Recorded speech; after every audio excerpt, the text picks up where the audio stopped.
பேசும் கம்பன் வீட்டு பூவடி.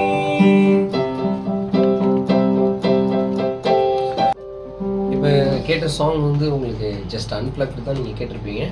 இது ஃபுல் சாங் வித் ஆர்கெஸ்ட்ரேஷனோடு வந்து கண்டிப்பாக நீங்கள் வந்து ஸ்க்ரீனில் பார்ப்பீங்க. கண்டிப்பாக பாருங்கள், உங்களுடைய எக்ஸ்பீரியன்ஸை எங்களுக்கு ஷேர் பண்ணுங்கள், சப்ஸ்கிரைப் பண்ணுங்கள் எங்களுக்கு. Okay, thank you. தன்னன்னா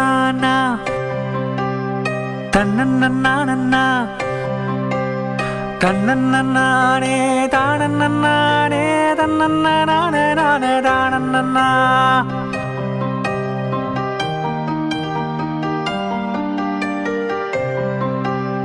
பெண்ணே உன்னை நேசித்தேன்,